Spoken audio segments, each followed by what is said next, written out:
What is up, guys? Welcome to another episode of Comic Book Weekly. Yes, you see it correctly. Tonight it is Brant Fowler and myself, Mike Spider Slayer, Comic Book Corner 2.0. And yeah, Kat's not here. She's actually sick. Pretty sure that she probably got sick from like the con that she was at last week. Yeah, C2E2, right? Yeah, a lot of people get sick when they go to cons. Knock on wood, I didn't get sick when I went to MegaCon. But, you know, that's how it goes. But we'll still have a good show for you, we promise. Brant will be in charge of the news this week. I, of course, will be in charge of the comics.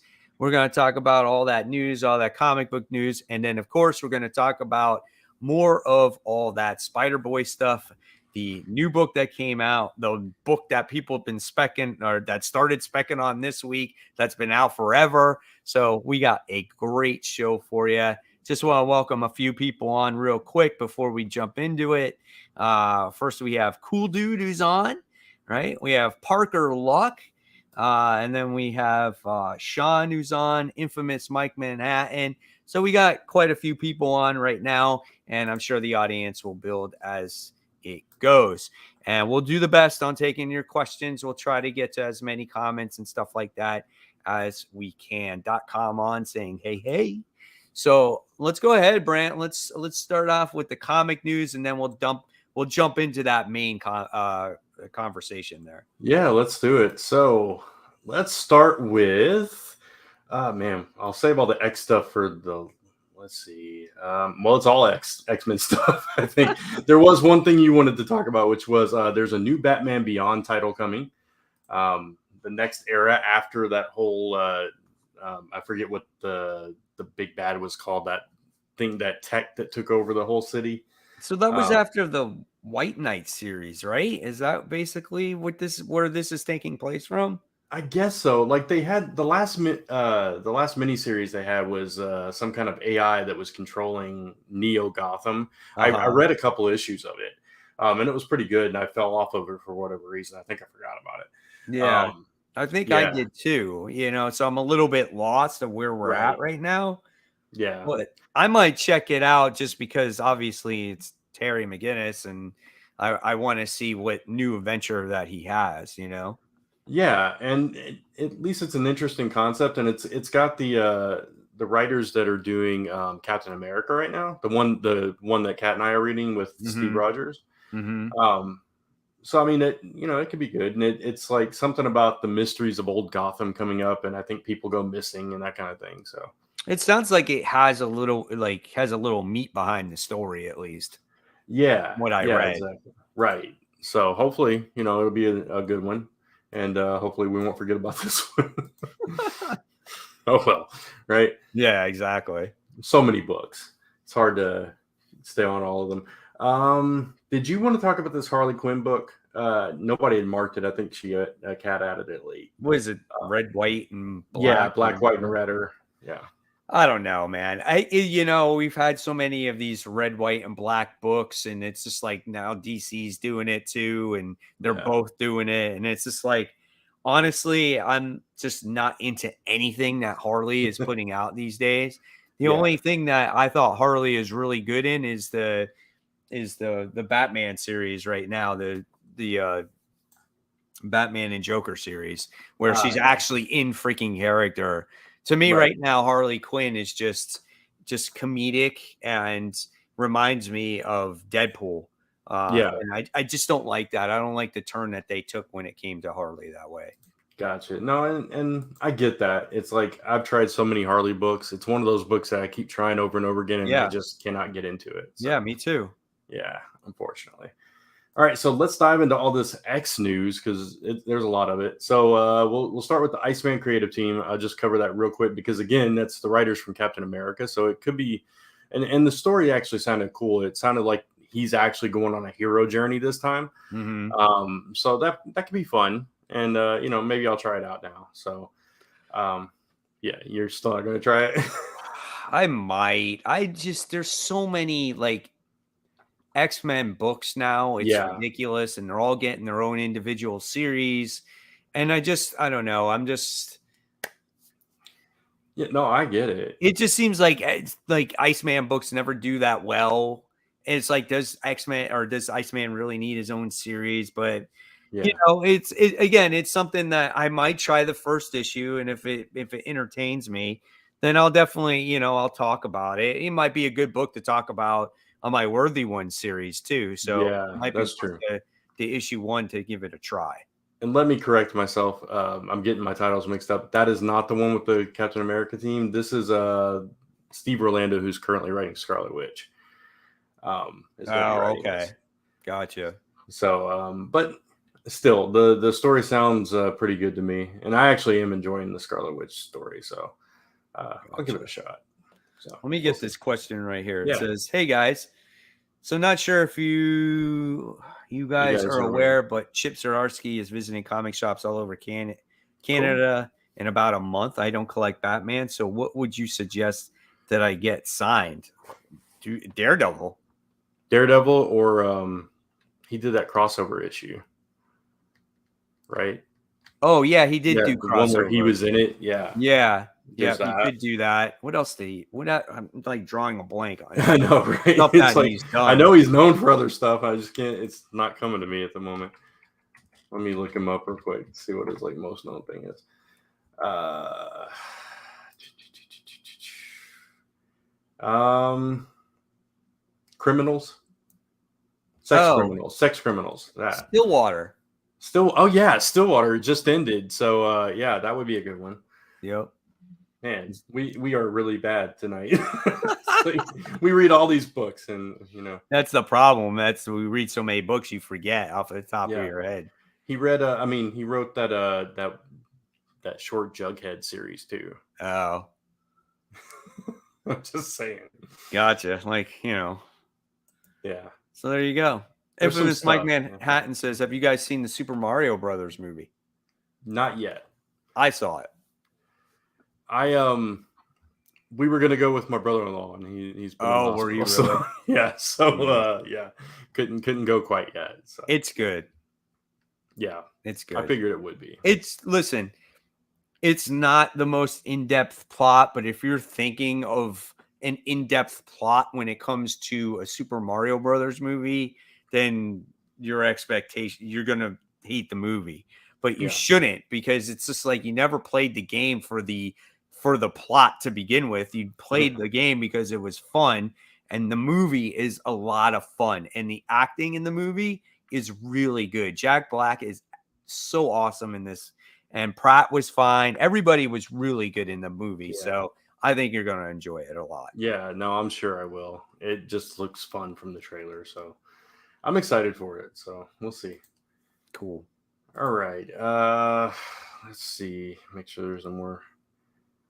Oh, Mike Manhattan says he drew six criminals, so that's cool.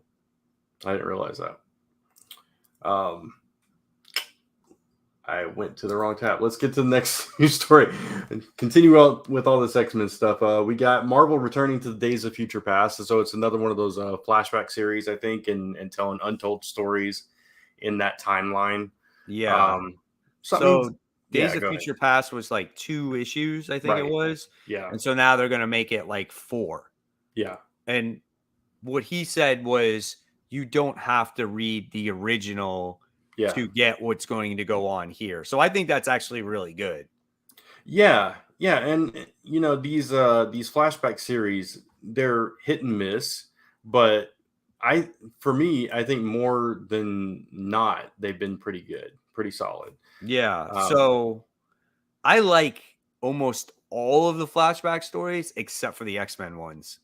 Like the X-Men ones have just not been that great for me, yeah, you I know? I didn't mind I thought the Gambit one where Storm was a teenager was pretty good. I enjoyed that one. I think it went a little bit longer than it needed to, Uh-huh. but I enjoyed it for what it was. But most of the Spider-Man ones have been pretty good. The Spider-Man, there's the Hulk one, there's Yeah, Venom, there's yeah. there's a lot of them that are been really good. So I'm looking Mhm. forward to, I'll be looking forward to checking this out. I would Yeah, love to see, like, those hidden things that you didn't quite see. It yeah, just kind of adds to the story. So that's a right. good idea, I think. Yeah, no, I completely agree. All right, so we got these next two are from like this whole Fall of X, Realm of X stuff. So we've got Fall of X. It's expanded into a new title called Dark X-Men. Um, let's see. Oh yeah, bring up can you bring up the roster? I saw it. Yeah, It shows it on that article. Yeah, I'm trying to get to it. I can show the cover.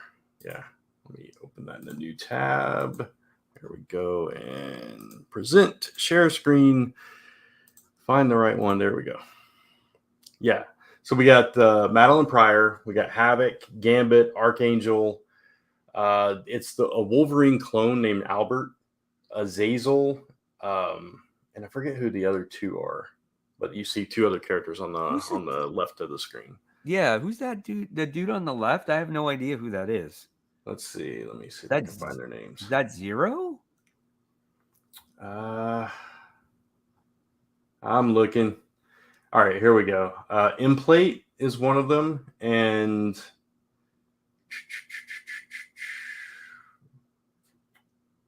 I'm not finding the other guy's name. Oh, Zero. Yeah, you're all right. It is Zero. Is that the guy on the bottom next to Wolverine? It must be, because I'm pretty sure Implate is the one with the funky hair above him. What is he though? Who is Implate?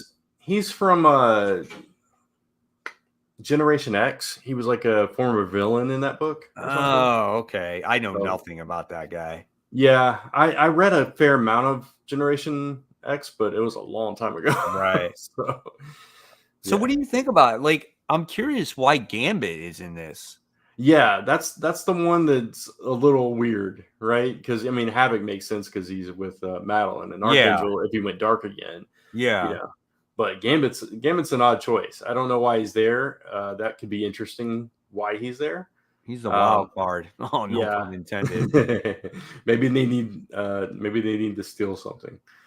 But it's an interesting cast of characters. This one has actually got me intrigued because of the cast. So. What is this? I'm not familiar with this Wolverine clone. Like, where does he come from? I'm not either, honestly. I don't. When I saw it, I was like, "There's a Wolverine clone named Albert, and he's a cyborg. What the heck is that?" I have no idea who that is. Somebody in the comments, let us know, because I'm really curious about that now.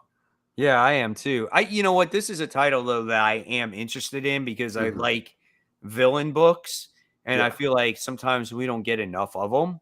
Yeah. So I think this could be an interesting title for me. I would definitely will check this one out. Yeah. So let me share the cover of the other one, which I'm less excited about, which is Realm of X.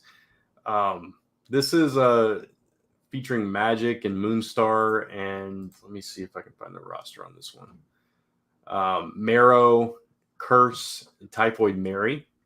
Typhoid Mary? Yeah. So it's all these mutant women trying to overcome their differences and their travel. The one interesting thing about this is it seems like it's crossing over with Asgardian stuff because they're traveling the 10 realms and they're kind of lost in the realms, and they're trying to find their way out and trying to survive together somehow.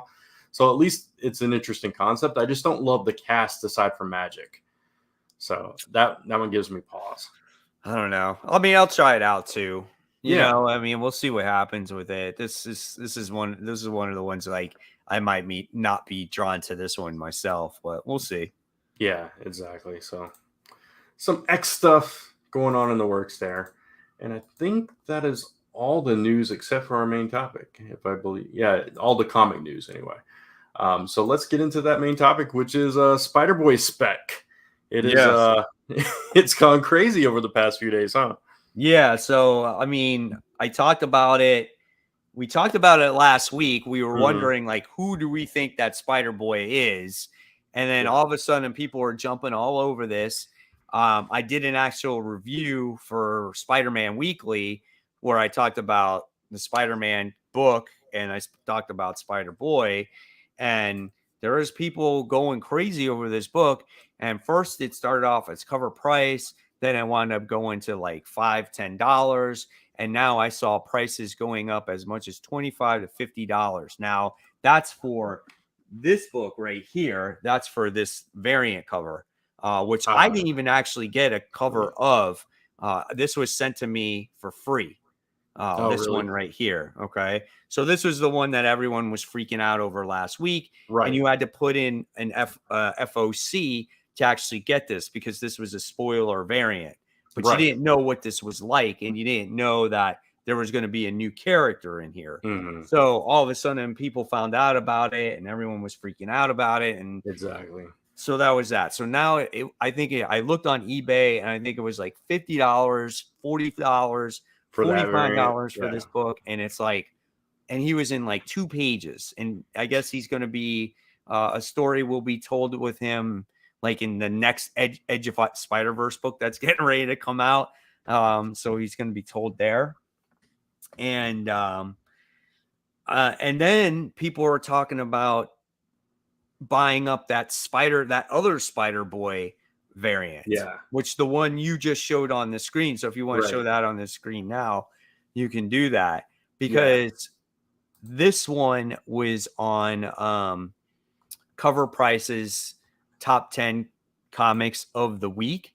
And I think it was listed at number 7. This one right here, this is a complete 90s book, right? And I think there was probably plenty of them printed. And I think there was most recent sale on April 8th. I think I looked at it, and a 9.8 sold for $158. And I think like the previous sale was like $55 for that, a 9.8. That's crazy. So there's people now trying to buy up this SpiderBoy.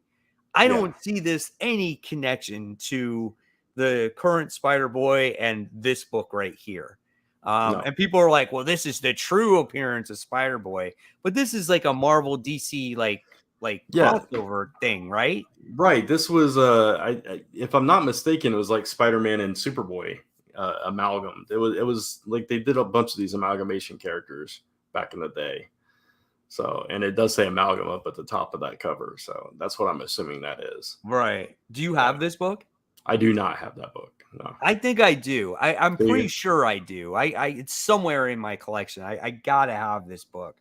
But I just want to know, like, if you guys, how many of you guys had FOMO for this SpiderBoy book that actually came out this week? Like, I went to the shop and I had a friend of mine text me. He's like, I'm going to your shop. Do they have the SpiderBoy variant? I'm like, I don't know. I mean, maybe. I'm like, I want to go there. And I thought maybe they would have any, but they didn't have any at my shop. They had like maybe 7 or 8 of them ordered because nobody knew what it was. Right. And I think that's what made this thing so scarce. And then and then I just wanted it because not because of the value of the book, but I just wanted the cover because I thought the cover looked cool. The cover, it looks better than the main cover. For sure. Right. And then but then now they're coming out with a second print with this comic. And I actually like the second printing. It looks really cool. And it has SpiderBoy with Spider-Man on the cover. Now, is it that? Yeah, I think I know which one that one is. Yeah, I think I just saw it on eBay. Actually, I was looking to see I'll see if I can bring that one up. Yeah, people are probably like trying to pre-order this comic book. So, is it this one? Yeah. That looks cool, right? Yeah, no, it does definitely. So I definitely want to pick that one up too, just because the 2 characters are on it. Yeah. That's crazy though. It's like, I just went on there to see if like they had gone up or anything, but you're right. It's like $50-$60 for that cover right now. Is it still? Yeah. It's like $59.99, $49.99. Yeah. Did you read the book?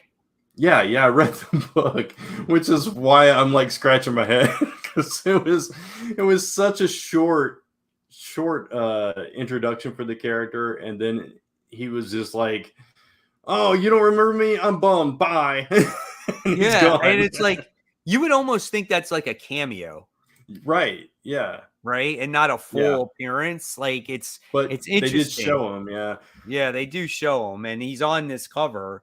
So it's like that's what's going to make, if this book has any legs, if this Yeah. character has anything. Like, what do you think this character could be? Do you think like he could be the next Miles Morales? Is he intended to be that way? Like, what do you think?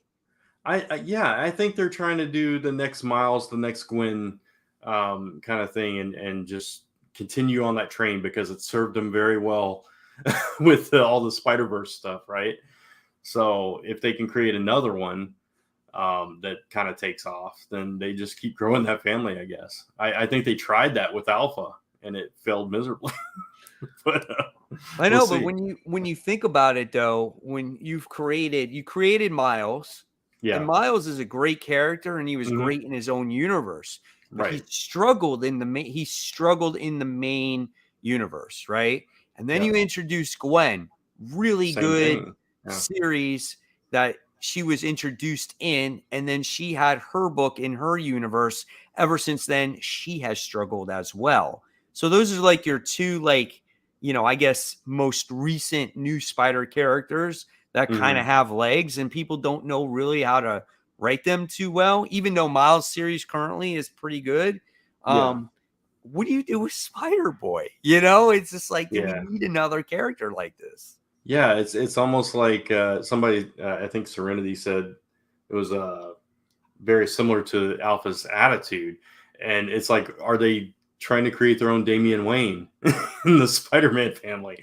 Maybe, Yeah. but the thing about Gwen and Miles, even if they're struggling, like when they're in the 616 and all that stuff, the multimedia appeal for them is very strong. Mhm. And if they can capitalize on that with this character or any character really, that gives you reason to put them in the comic, right? But because that's where they make their real money is, all that kind of stuff, toys, Right. cartoons, and movies, and all that stuff. So Right. I mean, I can see this book probably having some value because it's a brand new character. yeah, I don't know if it'll be worth like a Ultimate Fallout, or that first Spider-Gwen Edge of Spider-Verse, because all that stuff was brand new, especially Spider-Gwen. Like Edge of Spider-Verse was just brand new material, never been done before. And this is kind of out of that. So it's yeah, just like, I don't know if that character is going to be worth that much. yeah, But if you're looking for Spider-Boy, the Superman or Superboy Spider-Man thing from the 90s, guys, don't search for that shit. That's like a dollar book, and yeah, don't don't go out of your way for that. I just can't see that book having any type of value in the long term. So yeah. that's just It's me being honest. Like, it's like if you have it now and while the price is up, sell. Right. if someone will buy it, like Right. I don't see it, man. I I yeah. never thought I would see that book on a top 10 list ever, No. period. That Yeah. book's in dollar bins, 50-cent bins, quarter bins, like, Exactly. and the Yeah. story's not even that good, man. Not even. None of those were. They were just these fun little mashups that everybody was excited about because it was Marvel and DC crossing over, which rarely happens. So Right, um, yeah. yeah, Mike Manhattan says wasn't Alpha supposed to suck? Thought that was the point. And yeah, I mean, if Damien, I think was too, right? We were supposed to not like Damien, and then he grew on us, and Then maybe maybe that. Alpha was supposed to be a Damien for Spider-Man, Right, exactly, and then and eventually grow on us. everyone hated him. Like, Yeah, just hated the character in general. yeah, yeah, exactly. It's I don't know that Spider-Man needs a sidekick. He's not the kind of character that would do well with the sidekick. So we'll see how this Spider-Boy thing goes. But already it's gotten off on the wrong foot with me. I already hate the kid. It's like, you whiny little brat. I didn't know you existed 5 minutes ago. Come on. Anyway. Did you see this one? You didn't read the Alma again? How do you say it? Amalgam. Amalgam Comics. Yeah. I got the big omnibus of it. It's so good. I didn't I even know they made an omnibus of that. I didn't either. I read a couple of them. I don't remember which ones I read, and I think like a friend had a couple, and I read those, but I didn't like buy all of them. Right. So. Here we got a comment says No FOMO, refused to bite on this. So good for I you. I like the cover. I like Ramos's cover, but yeah, I'm not sad that I missed it. Like, I can see spending this much for it. Yes, I Yeah. bought a copy for $15 because I knew my shop wouldn't have any for Mhm. sale. So when Yeah. you look at it, right, it's a variant cover. Yeah. Okay. So That's you totally can look at reasonable. a variant cover and say, oh, it's like a 1 in 10 or even a 1 in 25. And I Yeah. felt like it was more rare because comic shops didn't know what the cover was going to be. So I Right. can see paying $10, $15 for it, but for Yeah. 50, No. man, oh man. Unless this character ends up being like a, Peter's son from the future or been reincarnated or some crazy crap. Um, I think someone told me like it's Aunt May or something like yeah. that. Like, I don't even know, man. Oh shoot. It's gonna Mr. be Negative some. says, Yeah. I don't think this character will be nearly as important as people are No, hyping it up to be. I agree. I think they are shoehorning a retcon character into existence that never was there and never was intended there because Dan Slott wanted to leave another mark on the Spider-Man franchise. Oh, yeah. And then we got, I think Dan Slott is going to use him, but that doesn't mean he's going to be a Right. hit. Yeah. Just like Alpha. Yeah. Maybe he's hoping it's his Miles, but we'll see. Time will tell. Yeah. Serenity makes a good point here. His attitude reminds me of Alpha, the way he was like, forget you, bye, and ran Yeah, off. Very hot headed and reactionary. exactly. Oh, man. I tell you what, if it's freaking Alpha, I'm going to shit. I really am. Wasn't Alpha supposed to suck? Yeah, that's what you said, right? Right. You read Yeah. that comment, right? Mhm. Let's see what else we got.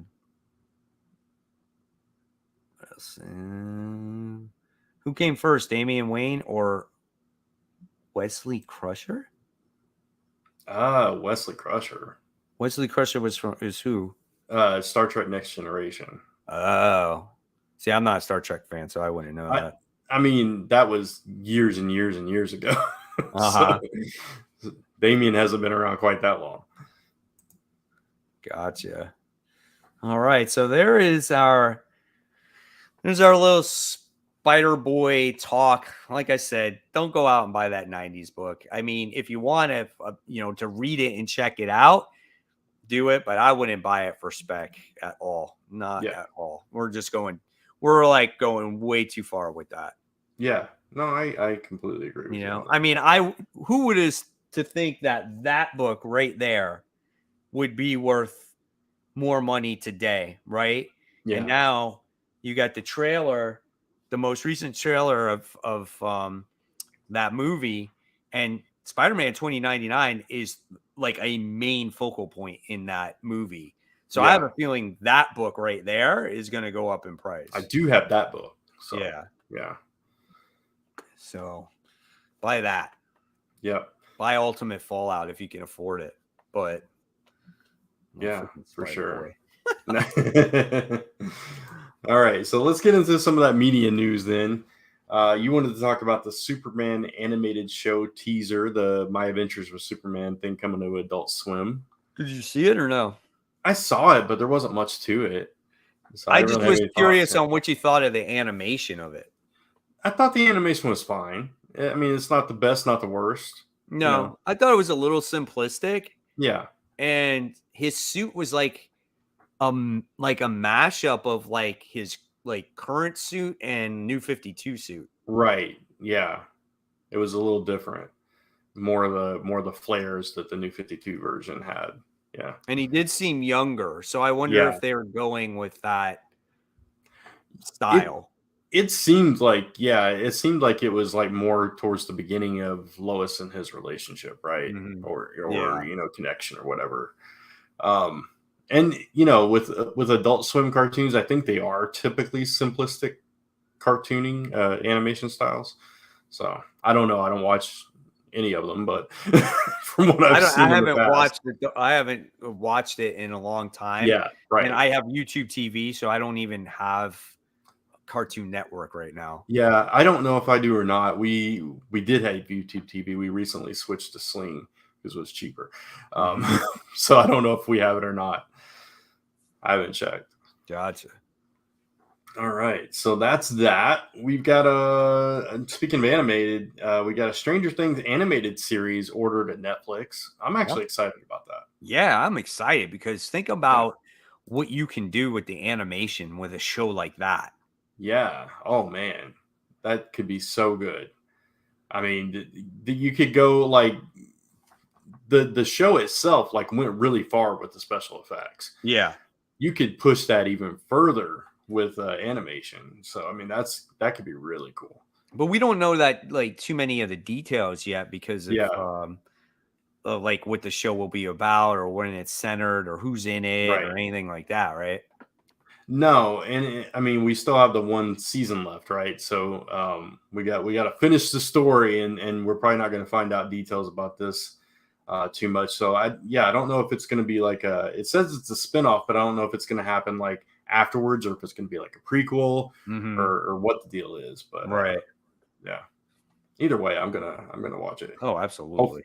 Yeah, I can't imagine they'll do a poor animation style for that. It's too big. All right, so we got a bunch of Star Wars stuff. We got 3 new movies coming up. We got a new series called The Acolyte coming up. All kinds of Star Wars stuff going on. The Acolyte sounded interesting because it's like it's like I think it takes place like hundreds of years or something before the first prequel Star Wars movie. So it's about the rise of the Sith and all that, and the acolytes are like their underlings or something. No, they're like trainees or it's like really? Yeah, I think it's a villain story. Oh, is it? Well, if that's the case, I'm all for that. That's why I marked it. I was like, oh well, that sounds interesting because that's different. Yeah. Right. So we don't often see too many stories aside from Boba Fett, which he's really being heroic in that series anyway. We don't really see villain stories in the Star Wars universe, so that could be really interesting. But then, we have a new trilogy of Star Wars movies with Rey reprising her role as kind of the new leader of this new Jedi Order. So see, I'm excited to see her come back. Yeah. Right. She's like the master. So we can see where she takes it from there. So I think it's cool. It continues that story in a way. And then maybe Star Wars can kind of redeem itself a little bit. Yeah. I mean, I liked the last 3 movies. I know a lot of people didn't, but I really enjoyed them all. Excuse me. I liked the first one. Yeah. I personally didn't mind the second one. I know a lot of people hated it. I really liked it. And I can understand why people didn't like it. But I didn't go that far with it to see like, oh, it's been ruined, But the third one, I really didn't like all that much. I think they relied so heavily on the Emperor, and there was a lot of things that happened to me that didn't make sense. It didn't feel like the same movie in very many ways. And I think that just had to do with directors, like their director changed in it. Yeah, right. I didn't like the whole ending, the way that whole ending played out on the third one. But how they kissed?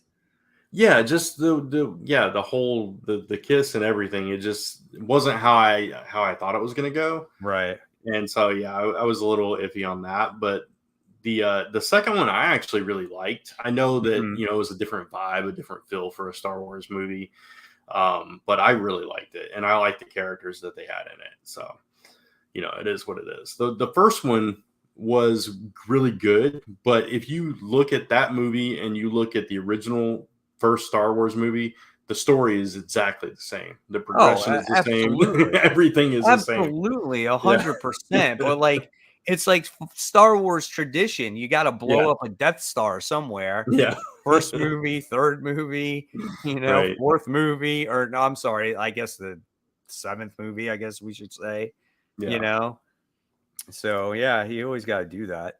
Yeah. So I'm always down for Star Wars. I know some people are like, we getting too many Star Wars with all the shows and everything, but you know what? I love it. Looks like we get a super chat. So Oh let's yeah, from Frank. yeah. Said Acolyte is being created by Leslie Headland, who is Harvey Weinstein's former assistant, who admittedly is not a fan of Star Wars.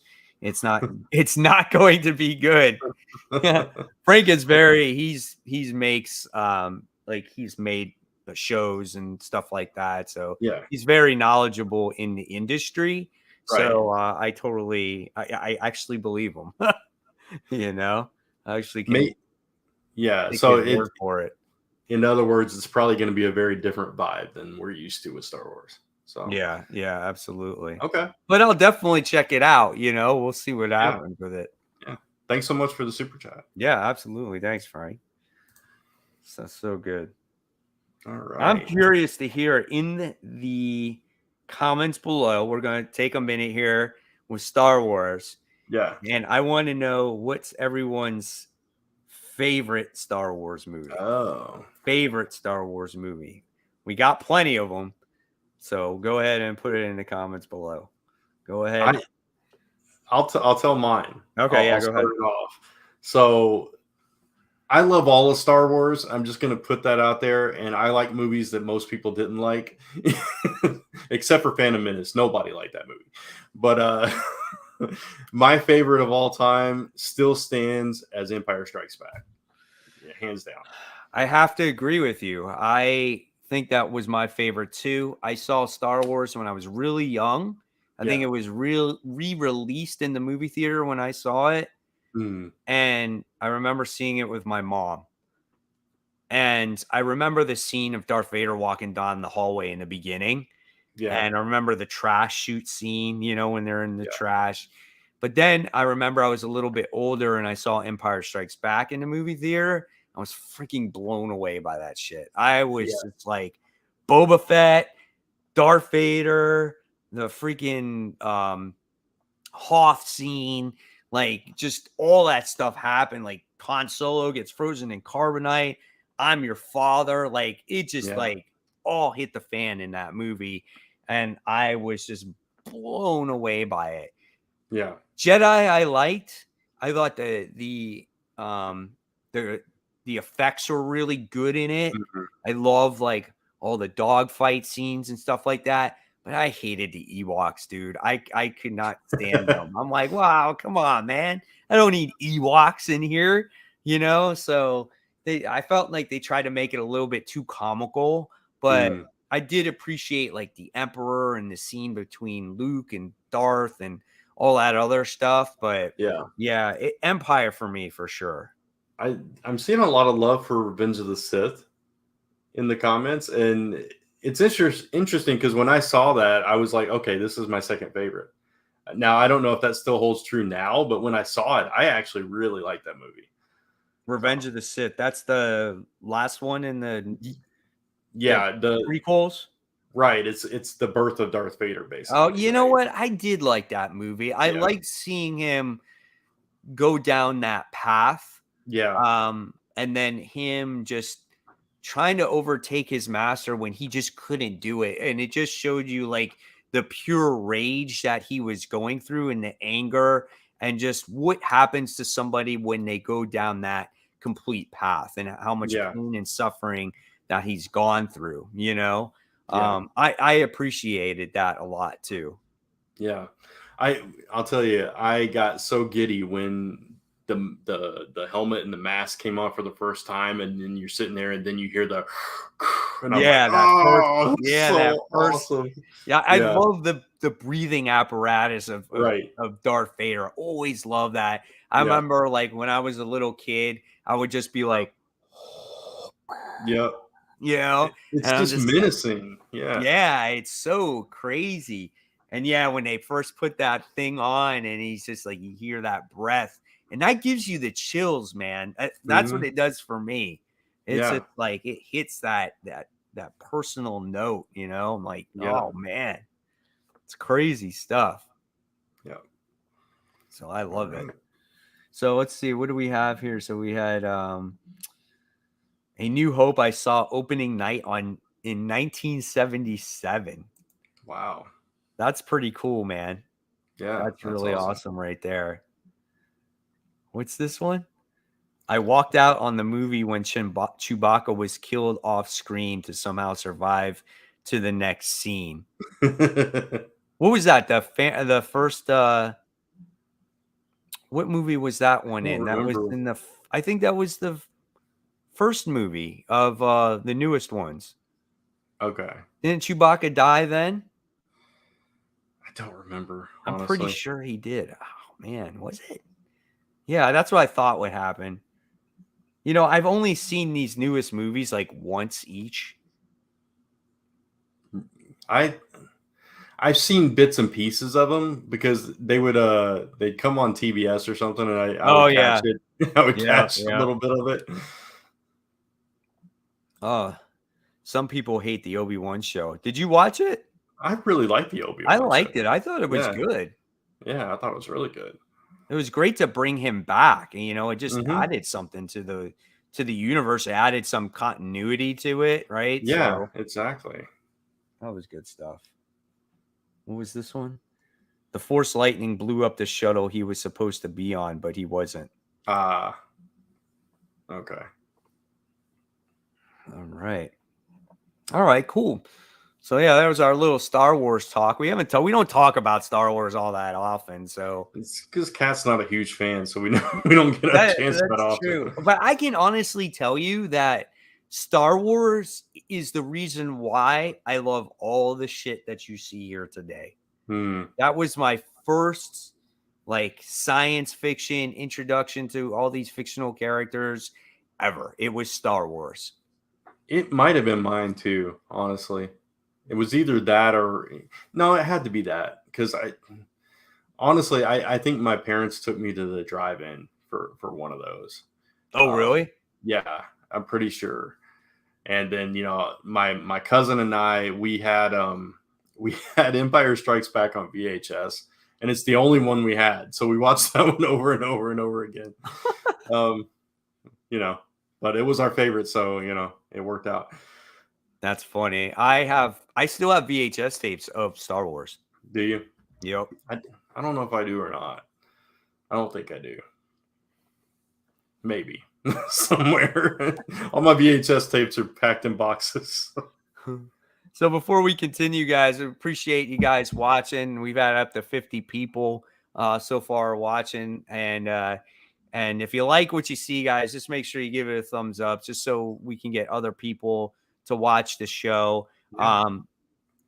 Last episode between both channels, we had over 1,700 views on our last one. So we want to continue to make the show grow. So please give it a thumbs up. Takes a second. It supports the show. It's all it takes, guys. So thank you so much. So let's keep going, Brent. Yeah. So we only got one more news piece, which is the Marvels trailer. And I thought this looked a lot of fun. So this is Captain Marvel, Miss Marvel, and Monica Rambeau teaming up. Their powers are entangled. So every time one of them uses powers, they switch places. That's and weird. So it is weird, but I thought it was fun. It looks so much fun and a little bit lighter hearted. So I thought it would. I don't know. I was really into it. What did you think about it? I think it made me laugh too. I like the actress that plays Kamala. Like, I like her because I think she fits Ms. Marvel really well. And she's just a kid. So, and I love how everything is so new and fresh for her. Yeah. And that's why I like her. When it comes to Monica Rambeau, like, I don't know enough about her I don't think she was in WandaVision, but I don't think she was in it enough. And Ms. or Captain Marvel, like, I don't know, Brie Larson. I thought it was fun when she showed up in Kamala's bedroom and saw like all the pictures of her on the wall, and she was like, "What the?"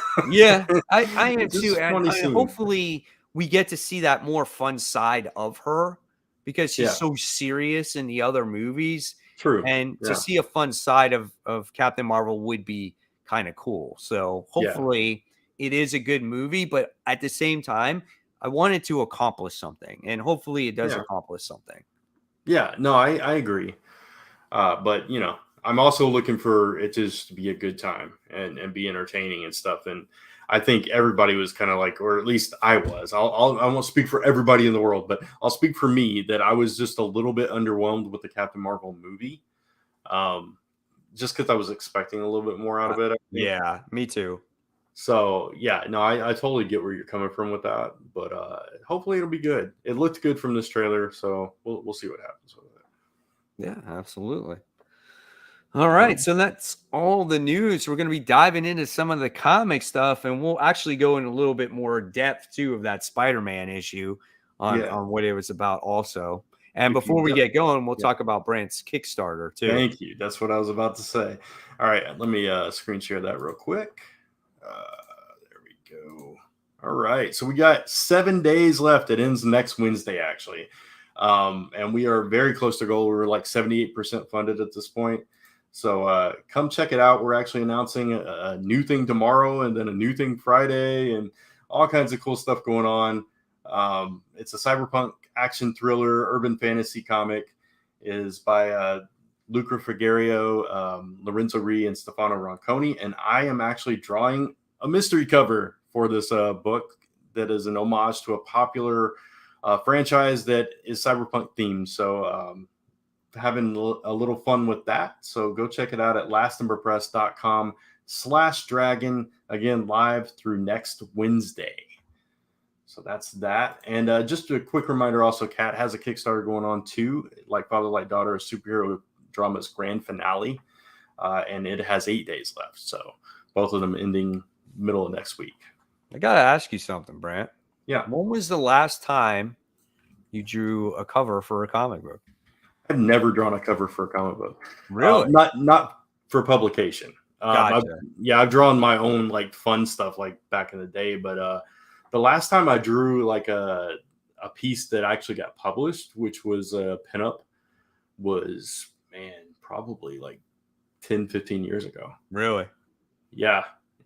I don't know. I've been focusing on the writing side and the editing side and all that stuff, and I got away from the art. And now I dusted off those skills. It bit me. It's just like it's good though that like change it up every once in a while. Right? It gets you really excited about something. I think that's kind of neat though. Yeah. And like the thing a lot of people don't know about me is I used to draw all the time. I started drawing when I was like 5 or 6, and when I was a teenager, I would draw like 18, 19 hours a day between like high school and college because I took some time off in between.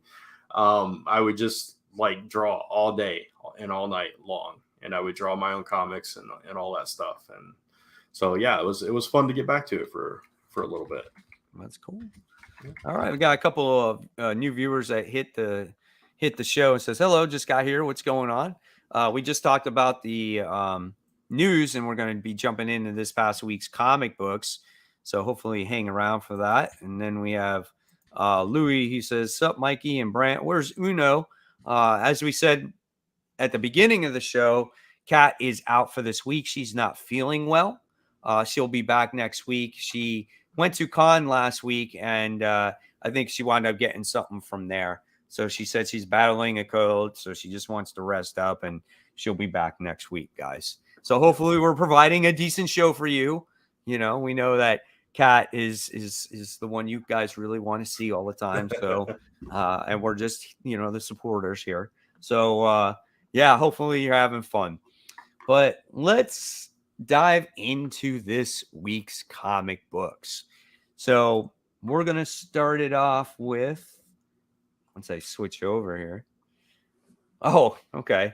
The first one we're going to talk about is The Amazing Spider-Man issue 23. So here we go. I think things are starting to make sense now after finally reading this particular issue. We see why the reason people are so pissed off, were so pissed off at Peter Parker. We find out what why Mary Jane, why she would have these kids and why they're so old, right? And then we get to see Peter Parker just act in desperation in this comic book. And as a reader, you truly feel the desperation in Peter. And I think that was actually pretty awesome. Some people would argue and go, well, that's not Peter's character. Listen, things happen to people where it's going to put you out of character. So if his loved one is in a different dimension and he's losing precious time, he's going to do whatever it takes. And he may not be thinking clearly. Okay? So like I get the way he was acting in this comic book. And I love the anxiety that he was going through, and as a reader, you were right there for that ride. Yeah, and we've seen him be out of character before when his loved ones are in danger. That's nothing new. It's that, I don't know, that instinct that kicks in when you're protecting those that you love, and nothing else matters. And I think that's where he was at. And actually, I thought this issue was really good. Yeah. His confrontation with Cap was just, I mean, intense. Yeah, it was intense, and it was like, okay, this is what Spider-Man's capable of when he's serious, you know? Right. And it's like he just basically he took Cap by surprise, and he didn't even see it coming, and it was just like, yeah, no, nothing's stopping me at this point. And I like that. I think, again, like you said, it shows that urgency, it shows that desperation, and it just kind of makes sense with what was going on, because he's left the love of his life trapped in this place where she's in very serious danger, and he can't get back to her. And he's realized that time is passing differently. And so now he's fully aware that she could be there for a lot longer than he realized, and he's got to get back to her. So Absolutely. So I think that was really good. yeah, I am so curious to see if they will visit the time that was spent with Mary Jane and Paul, if they flash back to that. Yeah, I hope they do. So it'll make a little bit of sense, right? what happened between those two. And now he's going to the person you would think that would not help him, and that's Norman Osborn. And he didn't want Norman Osborn's help in the beginning either, right? You know, so he goes to the people that he would trust the most, which was, Fantastic Four and Cap, and none of them would help him out. Well, they were willing to help, but it just took too much time, and no one would understand what he was really going through. Right. Yeah, and I like that they're filling in the gaps of how him and Norman became so close, because it did seem to come out of nowhere. Right. It was like, okay, now all of a sudden Norman is J. Jonah Jameson now, and he's like just on Peter's side. It makes no sense. It's so like, I'm sorry. No, go ahead. I was going to say, because in the beginning of the series, we see that, yes, they did work together, but like Peter never really trusted him, right? Yeah. And now you get to see that relationship build here. Yeah, exactly. And yeah, it's just filling in those gaps and going back and forth. It took too long to get here, but I definitely like that we're finally getting those answers and filling in those blanks. Right. So Tevia says, the Peter Parker I knew and love would never do this. Just explain the situation. No, because he's out of time, though. If he sat there and like talked to the government and waited for Reed to get back and all this stuff, a year could pass and she could be dead. He had literally no time, and he realized that because he's a smart dude. Right. Exactly. It's like Cap was like, Frank. Oh, just give it a day or two. He's like, I don't have a day or two. We realized that 2 or 3 hours was like a week in that timeline. Yeah. So you can see how different the time changes there. Here's Mr. Negative says, MJ about to cheat on Peter while they're gone. Well, it might make sense, because in that time, they might think we're stuck here. Yeah. Right? Yeah, because we don't know how long they were there. Yeah. Because if we don't know how long it's going to take Peter to get back, because he still doesn't even know how he's going to get back. So it could be a year, it could be 2 years, who knows? All Based like off of 6 the months. age of those kids, though. Right, exactly. It could be several years, and we know that for Peter it was 6 months, right? Like, or around there, because that's when the story takes place. It's like 6 months after whatever happened. Yeah, So we yeah. know a lot of time passes before Peter is able to get back. Mhm. So even more time passes for her. So it's going to be weird though, because that means that Mary Jane is like several years older than Peter now. But maybe she was Right. always older than him. Who knows? But so Tevius goes, except Captain America wanted to help Peter, Yeah, Parker Spider-Man, and I think he would understand that because he was trapped in another dimension too. But he already said that we needed to clear things up because of those explosions. Like it yeah, was the thing that they wanted to explain. It wasn't just up to Captain America. It was other people involved that wanted Spider-Man to come. So yeah. yeah, yeah. He was not going to let Peter go. He was going to make him sit there and explain everything. And Peter was just frantic and like you said, desperate and urgent and trying to get it done. And I I don't have a problem with that. I would be the same way in that. It'd be like, you're not listening to me, then get out of my way. Let me go. Mhm. I gotta do what I gotta do. And I think anybody would. Yeah, Um, exactly. yeah, yeah. Um, did you I see did. this? I saw that. I flashed it up, and I tried to thank him, but we were both talking. But yes, thank you, Frank. I really appreciate that. All right. And then we got the comment saying, "Have you looked on eBay for the SpiderBoy cover?" And Yep. yeah, we talked about that earlier. It was like $50, $60 in some Yeah. cases. Yeah, absolutely. All right. What's this comment here? It says, Peter is doing it out of responsibility for love, even if it ends with MJ's death. Leads to my big question. Do you think with her death that Marvel is killing their main cash cow? Is Mary Jane their main cash cow though?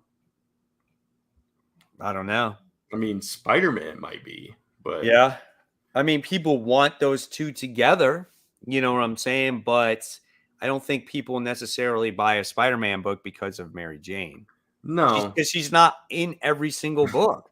She no. hasn't been in the book for years, really. Yeah, I mean, ever since what Joe Quesada was editor in chief, they've not really been together all that much, and she hasn't been a big part of his stories for a long time. So I don't know. I don't think it'll have like the. I mean, yes, for Peter it has a huge impact. It's the love of his life and all that stuff, and again, it's Gwen all over again. But will it have a big impact on the book itself? Nah. Right. Yeah, exactly. All right. So that's the Amazing Spider-Man 23 book. Yep. We'll see how 24 goes. I think that one's coming out that's tomorrow? I don't. Next week. Yeah, I think it's the Next week. next week. I don't think Yeah. it's tomorrow. All right. Saga issue 63. I'm not gonna really talk about it all that much. I think it's a fine book. I find it more interesting when we're trying to find out how to resurrect their fathers. The two kids are. And then there's the other stories that's going on with the war and everything, where I don't find all that interesting. Again, it's just trying to get the fathers back in the picture of that book. Yeah, The book is good, but it's for me, it's not as good as it once was. gotcha. So let's move on to Batman issue 134. This multiverse stuff. I don't know. I wasn't feeling this issue, man. It's just boring to me. It's nothing, just too much multiverse shit, man. I tell you, in comics, it's just so overdone right now. Yeah, I know. I don't love the story of him being in another world or whatever either, but I didn't think this one was as boring as the past couple as far as that main story goes. Um, I still like the backup story better though, Right. even though I don't think this installment was the strongest of the backup story. So it was just an okay book. Yeah, I agree. I'm ready for Batman to come back, for Tim to find him, and just get back to whatever they're going to do next with the character. it's like you got different version of Ghostmaker in this book, and you got Yeah. Punchline, and it was just like, oh my gosh, how many characters can we throw out here? You know, it's like enough is enough already. I just this is something that could have been like 3 issues and been done with Oh it, yeah, you I know? agree. Yeah. Yeah, it just didn't have to be this whole story arc. So this is for me, this is a letdown. You know, it's obviously it's not the worst Batman story I've ever read, but when you have such a high with the failsafe story arc, and then you get to this, it just doesn't even come close to that. Hmm. I mean, hopefully he's building up to something stronger for when he returns. So we'll Yeah. just have to see. Hopefully it's how long is he stuck here? Like, do we know how many more issues this story is going to go on? I can see this going on another issue, maybe. Yeah, I hope it's just another Coming issue. back soon, I think it is. Yeah. I know there was an issue that said that too. Yeah. Just most recently, I saw like a preview or cover or something Okay. like that. If you guys in the comments know, let us know in the Yeah, comments. let us know. When is the last issue for this story arc? Right. Just waiting for Jorge Jimenez to return before they go back. I know he comes back with the whole Batman and Catwoman crossover. I think it's 135 is the last issue of the arc. Okay, so that's next issue. Okay. Cool. Okay, good. That would be awesome. All right, so then let's go to our number 5. What was your number 5, Brent? Mine was Stillwater. Actually, talking about Chip Zdarsky earlier. 18, last issue, final issue of the book. Yeah, so it's finally over, and they've found a way to do away with the never-ending death kind of thing, or they kind of leave it open-ended. It's either they got rid of it, or now the entire world is like that. But it was interesting because I know you dropped off of it, and for anybody that hasn't been reading it, Daniel got like really, really hurt last issue, and so this issue he's basically decapitated and he's laying there, but he comes back because you can't die in this town, of course. But he finally gets through to Galen and that whole thing. So they kind of some people switch sides, some people step up, and it's what you would expect out of a finale. And I think it was a solid ending to the story finally. So yeah, if this is it, I'm content with the story. And if it continues on from there, who knows? But yeah, I thought it was a solid ending. Cool. Awesome. I have an honorable mention. I had a tough time with my initial top 5. Mm-hmm. It was between it's a tie basically between Ric Flair and Ghost Rider issue 13 for me. Okay. I didn't get to get the Ric Flair. I couldn't find it. So for real? Man. I'll order it online later. So the shitty thing is it's a one shot. Yeah, I found that out at some point. Yeah. And I was like, oh, I would love this. They condense this story so much to where you see him wrestling, and then he gets in an accident, and then he becomes like a secret agent, and we get to see the sergeant or the general recruiting him, and he's like, you gotta go after those Soviet bastards, and you gotta do this, and then you get to see him become like a super soldier, and it's so funny, dude. It's great. And then he gets his hair done for the first time. He's like, woo, it's so funny. And it just ends though. And you're like, man, I would love to see more of this. It would have been great if it was like a 3-issue or 4-issue story. I think that would have been perfect. I think people would have loved this, but maybe if enough people bought it, maybe we'll see more of Secret Agent Ric Flair. Yeah. How did he get hurt? It's just in a plane crash. Okay, so they're tying in real life stuff. He actually was in a plane crash in the 70s. Oh, was he? Yeah, that's when a lot of that took place when he was really young, and they made him faster, stronger. They made him like the $1 million man or whatever it is, the Bionic Man. Yeah, $6 million. So they made him just like that, and it's so good. Yeah, that's funny. You got to pick it up. It's a great read. Yeah, I definitely will. Even if I have to order it from Scout's website. It has to do with Magic 8 Balls, Oh yeah, Yeah, yeah, that's funny. so great. And then my actual number 5 was Ghost Rider issue 13. Is it 13? Yeah. Um, I tell you what, man, this is just a really well written book. Benjamin Percy's going all out with this. Again, it's got great horrific tones. We get introduced to Danny Ketch, which is Johnny Blaze's brother, in this book, and we get to see him transform into something more.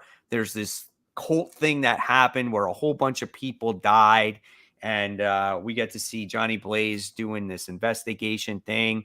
I mean, just overall, just a solid story. And I love the way this is written. And it's got just a little bit of everything. It's got a little bit of horror, a little bit of gore, a little bit of mystery, a little bit of romance, believe it or not, in here. And just great artwork. So this is, Nice. for me, this is one of Marvel's best books. Really good, very consistent. Nice. Very cool. I'm gonna pop this up. What I was meaning to my last comment wasn't that Mary Jane is the point of their best Spider-Man character because Peter is, but what I was meaning was, do you think Marvel editorial hate Mary Jane? I personally think they hate the idea of Spider-Man being tied down. Yeah, with anybody. Yeah. I think they want him single and timeless and young and all that stuff, even though he's not, and even though he's progressed past that point. For whatever reason, they just don't want him in a relationship, in a serious relationship. I don't know why. It's almost like a mandate at the company. So, I mean, my take on it is if you want the character to continue to grow, you need to do stuff with him. I agree. Like, he's been stuck in this same rut forever. Like, him being with Mary Jane or not being with Mary Jane. Like, do I have a job or don't have a job? Like, it's always, I'm going to take a step forward, but then I go backwards. Move forward with him, right? He's still Spider-Man. He can still fight the same guys and do those same things on the streets. But when he's not Spider-Man, he's got to be something else. Yeah. He's got to grow as Peter Parker, right? Yeah. So you need more stuff like that. Yeah. It's like on the one hand, I kind of understand that they want him to be the character that everybody can relate to with the struggles and all that hardships and all that stuff. But at the same time, if, like you said, he never gets past that, then what hope does that give to anybody reading it? It's like, I'm always going to be stuck in this all the time. Yeah. Right? Yeah. So I don't know. It's a weird logic that he can't be happy at all. But is what it is, right? So all right. So let's move on. We were talking about Spider-Man issue 7 with SpiderBoy earlier. SpiderBoy makes his appearance. That's this part of the comic, though. A lot of people were buying this comic because of the SpiderBoy, but they never really read the comic or the series to begin with. And this is the conclusion to the Spider-Verse, story that's going on in the comic. Yeah. So what did you think? I mean, this was more of what we hated in this Spider-Verse storyline, right? Thousands of spider people all over the place trying to destroy a giant what's her name? The wasp creature. Yeah, Shathra or something. Yeah, like Shathra. Yeah. And then you get the mechs and you get all that stuff coming in. And so they win, which is, very predictable. Peter comes back as Spider-Man, which was very predictable. Of course. The best part of that story was when he wasn't Spider-Man. That was really good. Yeah. And then, and that's that. Moreland is just like this decrepit thing now, and he goes hiding. So he's going to be showing up in. They made an editor's note, and I forgot what series he's going to be coming in. I can't remember either. Yeah. Carnage, maybe? Yeah, I think it was Carnage or something like that. One of the Carnage books or something, yeah. So he'll be making his appearance there, and, it is what it was. I mean, it wasn't horrible. It was good to see everybody back. Oh, the one thing I did say that I did like about it, though, was what they did with Silk. I think that he did a great job at giving Silk a purpose, where no longer is Peter Parker the chosen one of the web of life. It's now Yeah. she is. And Yeah. now that sets up something for maybe her to do in future comic books, which I think is a Yeah. really good idea. No, I agree, because every story we get with Silk is just this little side story that could be told in an issue of anything, unfortunately. And I mean, she's a great character, and they just don't do enough with her. So yeah, hopefully this does give her something more to be and do in the Marvel universe. That was a strong point. I didn't love that she was just like, why am I the chosen one? You know, it's just kind of like, I don't.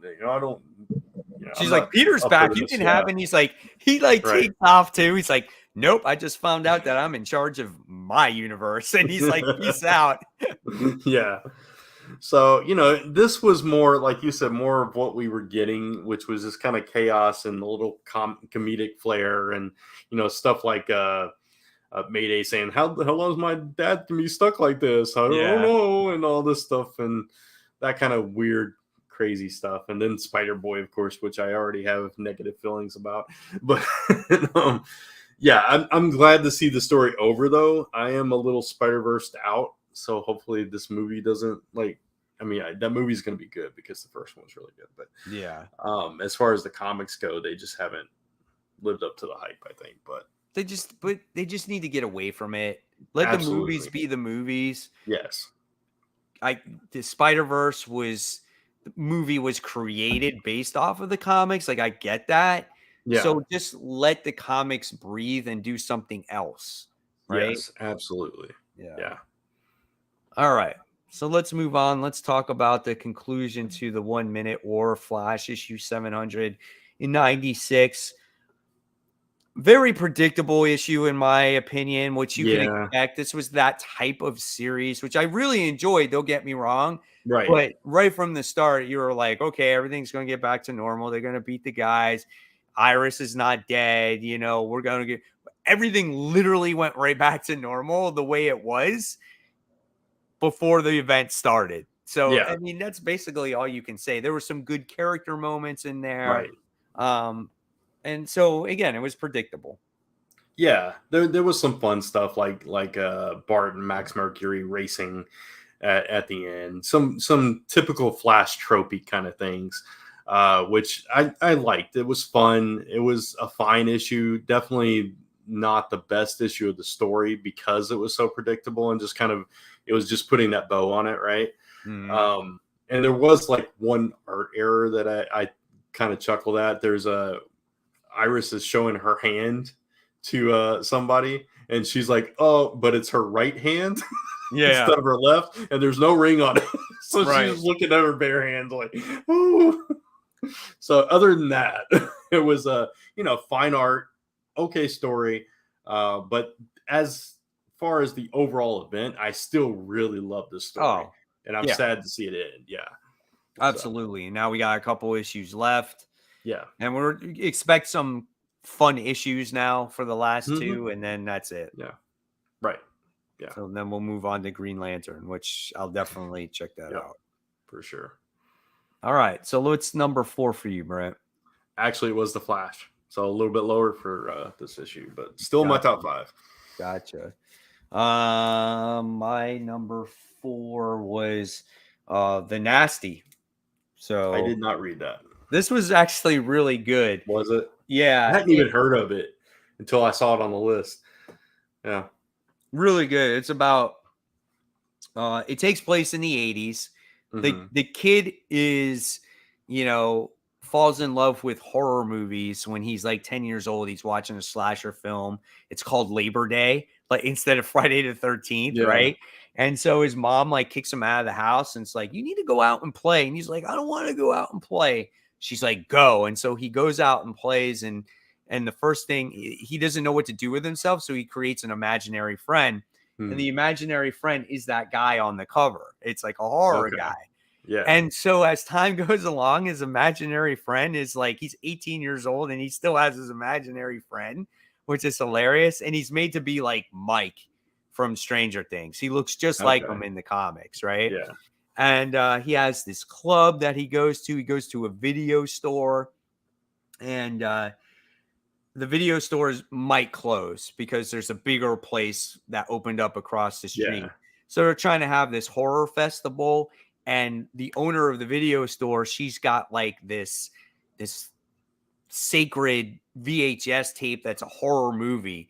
And there's been these things where they're like, oh, if we've heard that if you watch this movie, people commit suicide and they do all these things. And so they pop in the tape and they start watching it, and the tape gets eaten up. Like all the stuff comes out of it. So they don't really watch it, but something happens to the main character, and his imaginary friend, you find out at the end of the issue, becomes real. Okay. And so he wound up killing a person at the end of the issue. And you're like, oh shit.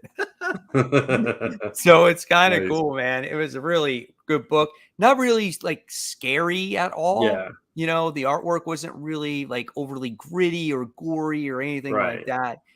They did a great job with the main character. Okay. Yeah. Good stuff. Is this who publishes that? Scout? Vault, I think. Vault. Okay. Yeah. It's like their imprint is Nightfall. Okay. Right. It is. Yeah, I think it's from Vault. Gotcha. Okay. So good stuff there. All right. So let's see. Let's talk about Adventures of Superman, John Kent, issue 2. What'd you think about this one?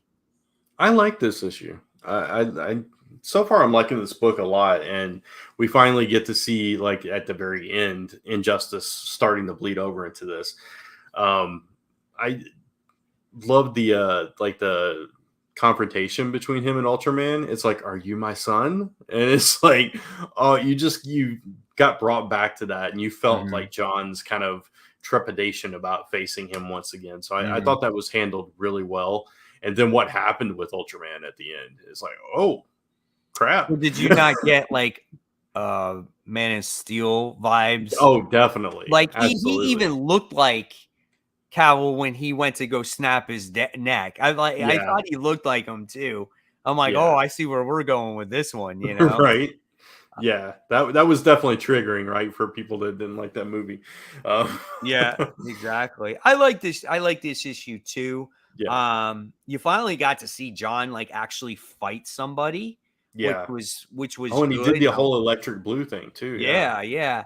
We don't know what's really triggering those powers, so it's so odd, like why it's happening to him. Yeah. But and it completely drains him when he uses it. But at the end, he comes across Injustice Superman. So, that was pretty neat. But that whole thing with Ultraman, I thought it would last longer than it did. It was just like second issue, he's already dead. I'm like, damn, dude.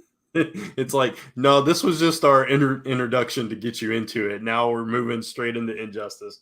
Yeah. With an even worse version of Superman, right? Yeah, exactly. Here's a comment. Yeah. Adventures of John Kent was just disappointing and wasted potential because it wasted Ultraman. Literally. Yeah. Hey, I didn't mind that at all. Ultraman's he's the old worst Superman. Injustice is definitely a more vicious version of Superman. And he'll come back anyway. Oh, well, of course. Because there's different versions of him too. So why Yeah. And then we have Mr. Negative said, can't wait to see Adams on Green Lantern. Just finished Blackest Night, and I'm loving all of Green Lantern stuff I'm reading. Oh, wow. Yeah. So, Mr. Negative, you never read Blackest Night before? Such a good story. Oh, God. That's how I really honestly fell in love with Green Lantern. Oh, yeah. I mean, that story is like one of my all-time favorite stories in all of comics. I mean, it's just so good. And I just love Jeff Johns' Green Lantern in general. Absolutely. Introducing all the different cores, just so good. Like, I don't know if they have an omnibus on all that, but I would love to pick something like that up, because I would love to just go and dive in and reread all that stuff again. Yeah. I remember when it was coming out, is like you'd get those little plastic rings. And you didn't know which one you were going to get or whatever. I still have them. I do too. There on my counter. Yeah. Yeah, I kept getting the red and green ones over and over. Did you? I have a, Yeah, I have a green one, a black one, a white one. I actually have a Flash one too. nice. Yeah. I don't know how many. I might have gotten a blue one at some point. I don't remember. I don't know exactly where they're at, but I know I have them. I used to love the red lanterns, man. Yeah, Atrocitus, and just like you had the cat, and who else was in there? Oh, she had the chick with the wings. yeah, Oh, she was cool too. Like, oh, I loved all those characters in there, man. And Guy yeah, Gardner became a Red Lantern too. That was a lot yeah. of fun. Oh, that was totally fitting for his character too. Yeah, absolutely. God, Yeah. I would love to. I gotta reread that again. It was so Yeah. good. It was really good. All right. So that was Adventures in Superman. We talked about Nasty. What's your number 3, Brent? It actually was Batman. Was it really? Yeah, it really was. Wow. I honestly, this wasn't the best week for me.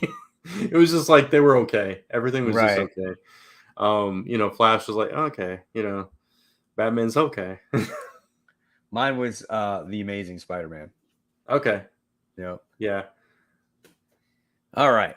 So let's move on to, you read Captain America Sentinel of Liberty issue 11. Yeah. I'm ready for this, like them to move past what they've been doing. They finally are. This issue, I think, was the wrap up of all the MODOK stuff. I was bored with that, so this wasn't like my favorite issue and all that. So now we're moving forward to where he gets, I think next issue he gets betrayed by someone close to him. Yeah. Don't we get like coming up to that event or whatever it is? Yeah, actually I think that comes out tomorrow. It's the Cold War thing. Oh, okay. Yeah, it's starting in that with a one shot, and then it bleeds over into both books are crossing over with Falcon's book.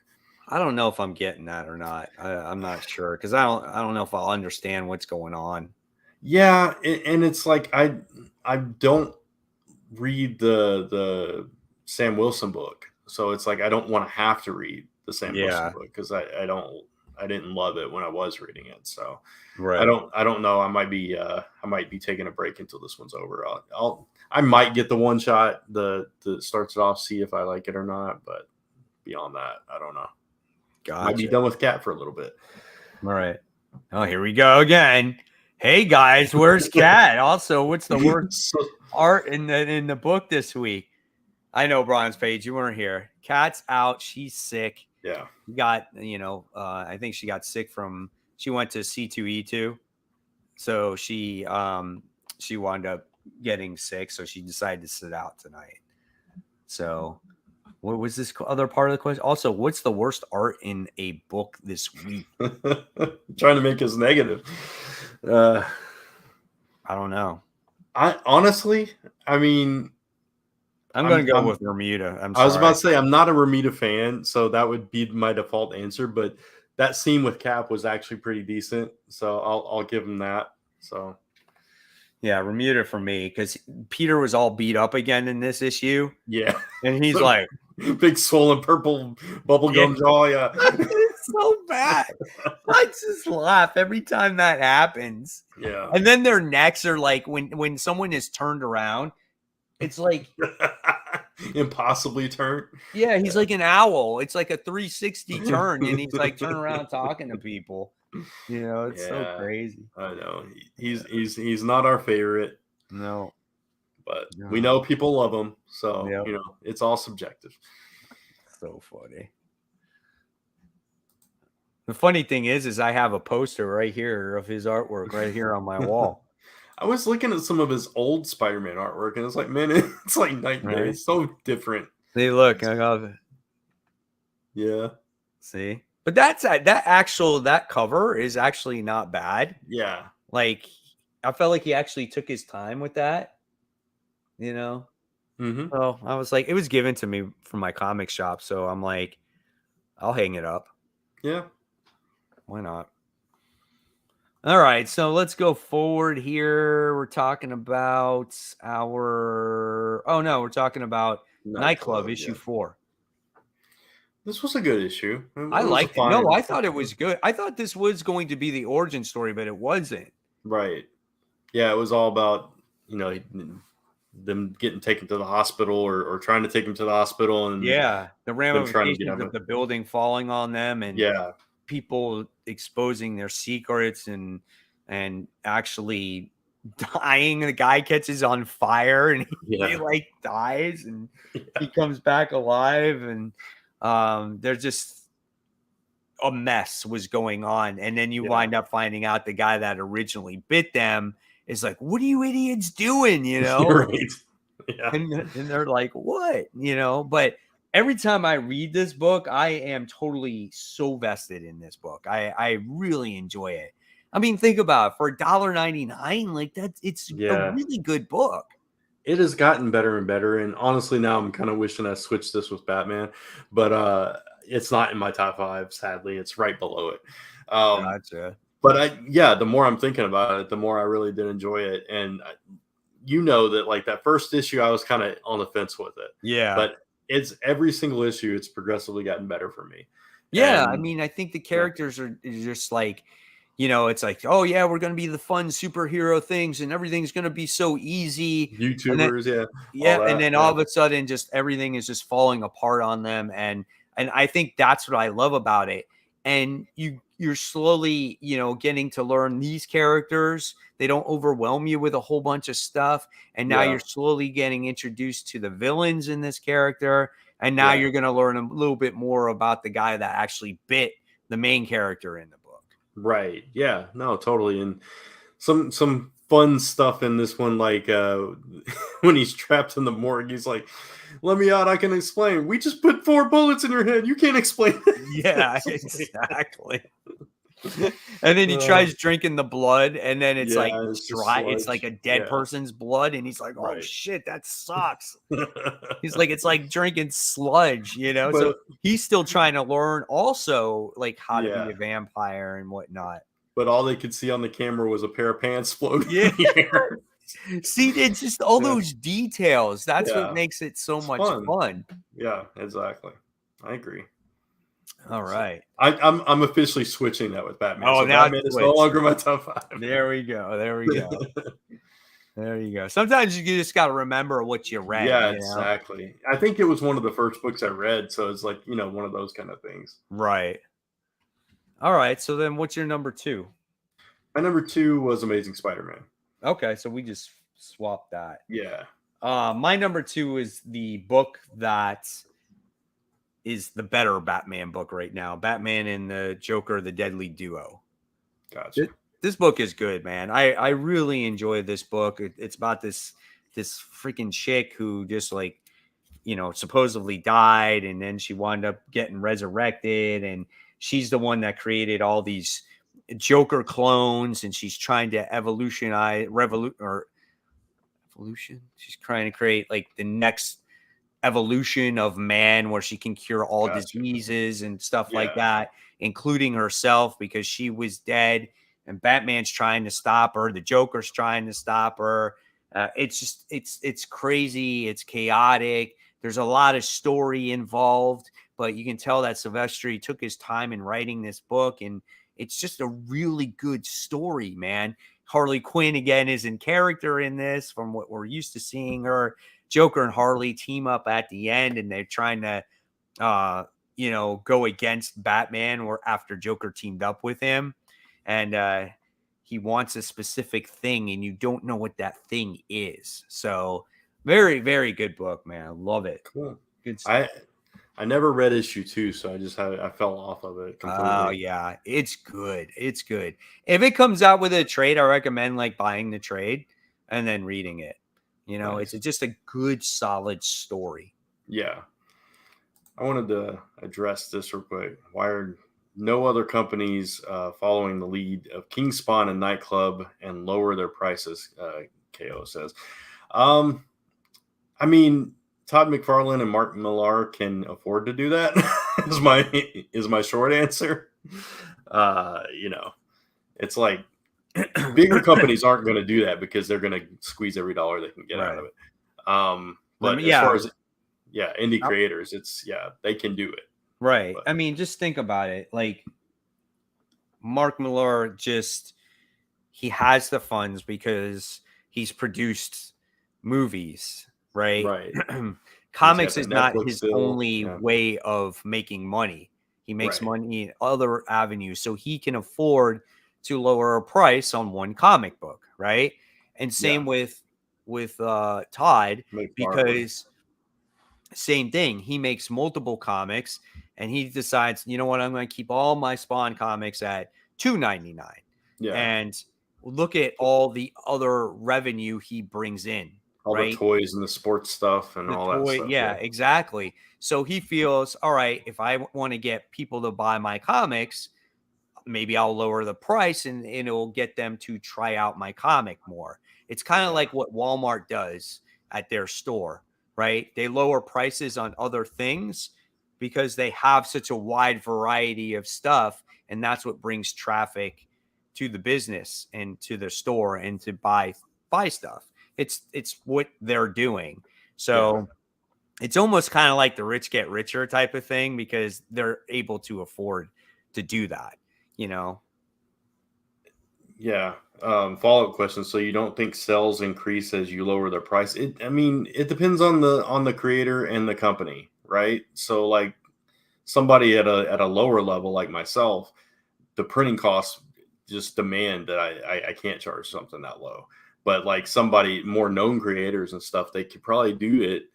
Um, if they know they're going to get the sales, right? But if you don't know, if you don't have the numbers to show that you can get those kind of sales, then it's a lot more risky to do that. Yeah. It's like, what if So you lower the prices of to all comics at $1.99? Would you get the same amount of units sold, yeah, right, as you say today? You right, know, comics are not the same as they once were when they were in the 80s and 90s. You yeah, know, there's just different it, forms of entertainment now that attract people's attention. And one of those things are video games. And people tend to spend their money more on the video games than they do comic books these days.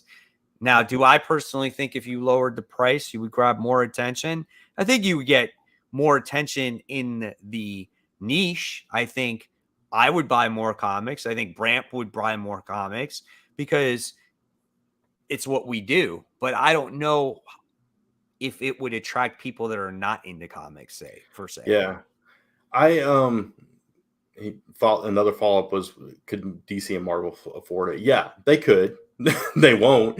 Occasionally they might do that for a book that they really want to move, but they they know people will buy them.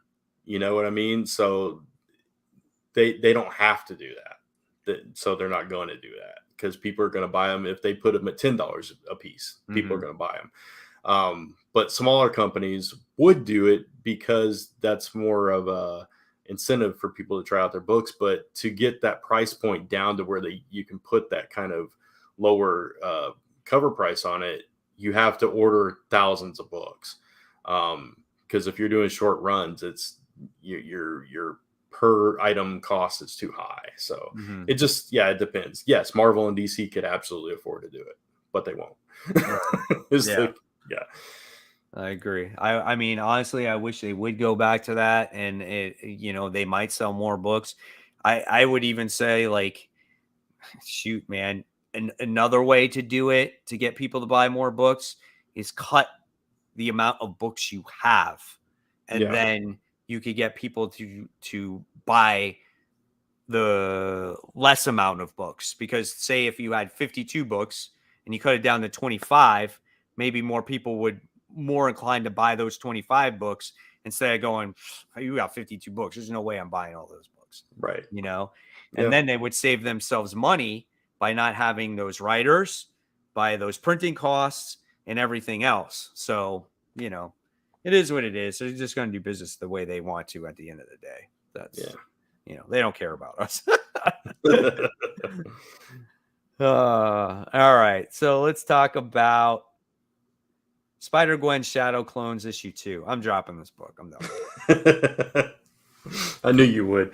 I thought it was fine. It's not anything groundbreaking, anything we haven't seen before. It was fine. It was okay.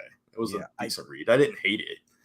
there was 3 books that were on like the same tier for me. Spider-Gwen, Cosmic Ghost Rider, and Rogue and Gambit. Yeah, that one's on the bubble for me too. So Rogue and Gambit, I decided to keep. Okay. Cosmic Ghost Rider, I decided to keep. And Spider-Gwen was the one I'm going to drop. Gotcha. Because it was just boring to me. There was like, oh, look, it's the Sandman Gwen, Sand Gwen. Blah.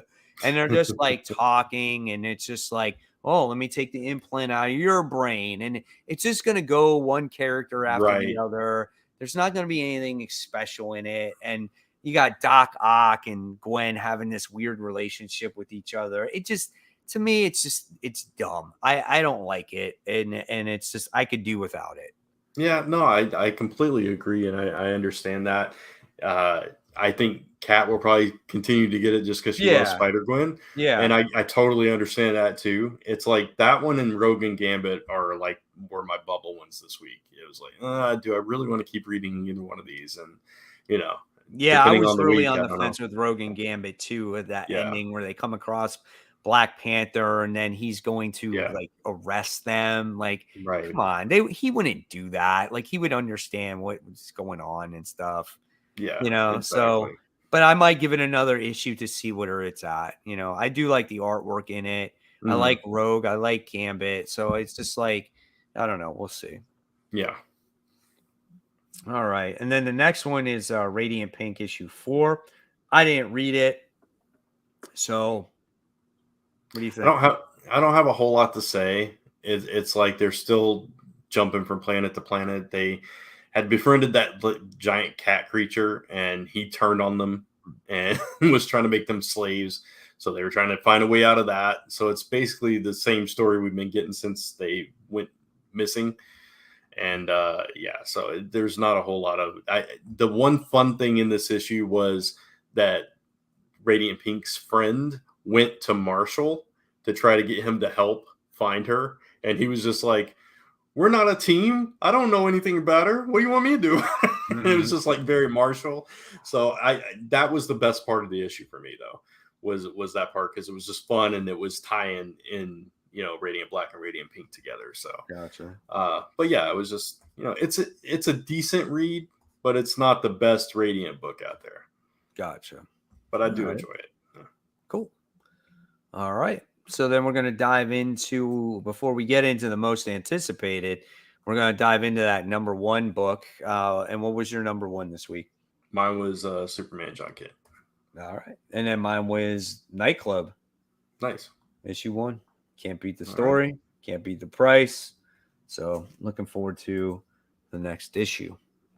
Very cool. All right. So with that being said, we're going to dive into our most anticipated. We'll talk about Cats too, because hers is on the list. Yeah. So go for it, Brent. Yeah, let's do it. So I'll just tell what Cats are real quick. Her number 3 is Marvel Voices Spider-Verse. Number 2 is Dark Ride number 5. And number 1 was a book that I told Lisa about, The Great British Bump Off, which is a play on the Great British Bake Off, which Lisa's a big fan of that show, where the contestants start getting killed off one by one. So that's an interesting concept. It's from Dark Horse. So I told Lisa to check that one out. I'll have to remember to buy it because I don't think it was on my radar. Yeah, it wasn't on mine until I saw it on Kat's list here, and I was like, "Oh, what's that?" Right? Yeah. So I definitely checked that out after that. So let's talk about Last Barbarians number 3, which is your number 3. Yeah, I mean, I'm looking forward to it. I really enjoyed the last issue. We get to see Sylve on her mission here, and she had to rescue this kid. And then this kid winds up having these superpowers or abilities where wind up giving her brother his mind back. We don't know exactly why he lost his mind. It's how he just was stupid from the start. It was an accident that happened and now he got it back and then he lost it again. But we're slowly getting introduced to this world, these characters, and I love the story. I love the main character here. So yeah, I'm looking forward to it. Nice. Very cool. And my number 3 was Miles Morales Spider-Man. This is the best Miles book we've gotten in a long time, and I think so far it's been a really solid read. Learning more about the villain, was it Rabble? Yeah. Yeah, and I like that. I like this villain that has a connection to Miles, and he's starting to figure out what that connection is. And I think Misty's been a good addition to this book too. Yeah. Yeah, so nice mentor kind of thing going on there. So Yeah. looking forward to it. I think, I don't know if this is the last issue before we get into the crossover between It might Carnage be. and Yeah. Miles. I think that's where we're at Yeah. this, but I agree with you. I think this book is really good. I mean, it's not on my top 3 most anticipated, but it's pretty good, man. It's funny how I Yeah. have all 3 books, independent books this week. Yeah. Speaking of which, Dark Ride number 5. Is this the last one, or is it like ongoing now? No, it's ongoing. Is it ongoing? I It didn't was know. on a break. It took a break Okay. after the first story arc, and I didn't Gotcha. realize it came out until I did my top 10 most anticipated. And I was like, oh shit. I'm like, Dark Ride is back. I'm like, hell yeah. I'm putting it on there, man. Nice. I am excited for this book to come back. I love this book. Yeah, I know you and Kat are big fans. I dropped off of it, sadly, but yeah, I'm glad you guys are enjoying it though. And your number 1 and my number 2 are Nemesis Reloaded number 4. This issue, all the cops are dead. Yeah. Everybody's ordered under a curfew, or everybody's getting killed. Yeah. It's just, things have gone to the whole other level in this issue coming up. So yeah, I'm curious to see how things are going to progress from here. Well, what I like about this series is not necessarily about the unexpected violence in it, Right. but Yeah. the origin story Yeah. of him on why he's doing this. And that's so interesting to me to see why a person is so broken the way that they are. Yeah. No, I agree. Yeah, it's been really good. And him, we talked about it last issue, going through all those trials and like hanging from the waterfall and all that stuff was, yeah, it's definitely that anti-Batman character. Yep. Yeah, absolutely. Yeah. So then my number 1 is Guardians of the Galaxy. First issue, new creative team, new cast. I'm curious about it. I'm intrigued by it. So I'm going to try it out. Hopefully it'll be good. Haven't had a whole lot of luck with Guardians of the Galaxy of late, so hopefully this one will be different. And yeah, I mean, I'm getting it. I'm getting it myself. I just don't know what to expect from it. I'm hoping that it will be good. That's all I can say about that. I like Guardians of the Galaxy, but I never was a huge fan of them. Just because I didn't read very many of their comics, and I didn't learn a lot about them until, honestly, like the movies came out, and then I, read a bit of Annihilation and all that different type of stuff like that. And, and then we've had a couple of series, and like you said, they've been average. Right. So it's like, we'll see what this one has. Yeah. I never read like the classic Guardians, but like that team that we saw in the movies, I read Annihilation before that movie came out, and I loved Annihilation. So when they did the movie and it was those characters, like, oh my God, but yeah, I agree with you. Ever since then, it's just been kind of, average. Right. So. Exactly. So we got this comment here. Same. Guardians were B tier at best. Yeah, exactly. Yeah. Then we got this one. So if you guys answer the main topic, is SpiderBoy overhyped? At least to your satisfaction. I guess I talked around the question. I think, yes, it is overhyped. I said, if you spend $15 on that book, max 20, I think that's fine. If you went over, I think that was too much. I agree. You can do what you want. It's perfectly fine. That's just my personal opinion. But when I originally wanted to buy it, I didn't want to spend more than $10 for it, because it was like $4 on the stands. And then the very next day, like, it was like $25. Like, come on, man. Yeah. Like, really? Like, people just tend to overhype things, and Yes. it drives an unnecessary value to it. Um, I just let it grow organically. I think that's part of the issue with today's comic books. Like modern day comics going for so much money, like a book that's been out for a year and it's like, damn, it's this much money, where it took 30 years for certain books to, Yeah. get to the point, or longer, 40, 50 years to Yeah. get to the point of some kind of value. Like look at Wolverine, first appearance of Wolverine. Look at the value of that book. That book is worth a ton of money, but that built up over years. Giant size X-Men, same thing, first appearance of Deadpool, same thing.